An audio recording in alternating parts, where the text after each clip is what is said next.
आज हम जिस भारत को देखते हैं, उसकी कहानी अक्सर गुलामी से शुरू कर दी जाती है। लेकिन सवाल यह है, क्या भारत हमेशा से गुलाम था?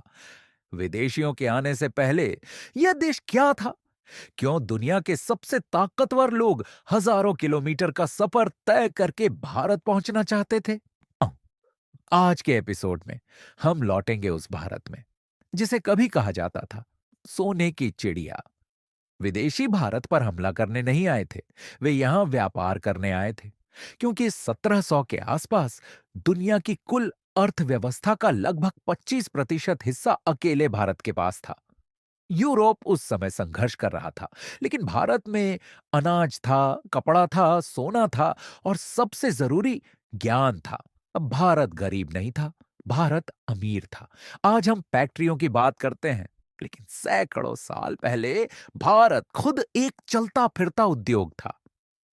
ढाका की मलमल इतनी बारीक कि कहा जाता था हवा भी इसमें फंस जाए।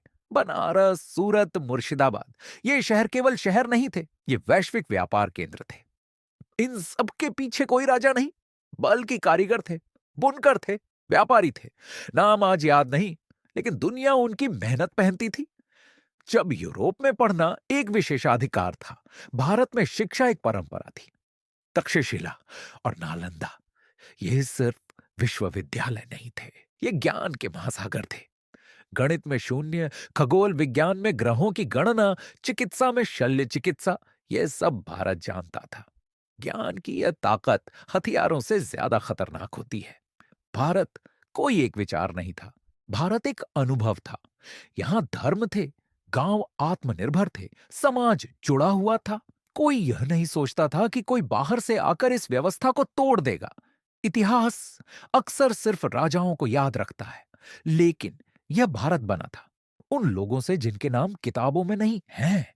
एक व्यापारी जो समुद्र पार सौदा करता था, एक कारीगर जो पीढ़ियों से कला बचाए हुए था, एक विद्वान जो ज्ञान बांटता था बिना इनाम की उम्मीद के। यही असली भारत था। लेकिन हर समृद्ध सभ्यता एक गलती जरूर करती है। भारत ने बाहरी दुनिया पर भरोसा किया।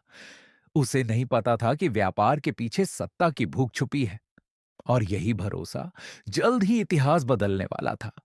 अगले एपिसोड में हम जानेंगे पहला विदेशी कौन था जो समुद्र पार करके भारत पहुंचा, और कैसे व्यापार की एक छोटी सी अनुमति धीरे धीरे एक साम्राज्य में बदल गई। यह कहानी है शुरुआत की। भारत की इतिहास सिर्फ कहानी नहीं, ये हमारी पहचान और गौरव है। जानिए प्राचीन भारत की समृद्धि, विश्व व्यापार का सच, और वो दौर जब दुनिया भारत की तरफ देखती थी। वीडियो पसंद आए तो लाइक करिए, शेयर करिए और ग्रो क्रू डिजिटल को सब्सक्राइब करना ना भूलें। जुड़े रहिए असली इतिहास के साथ।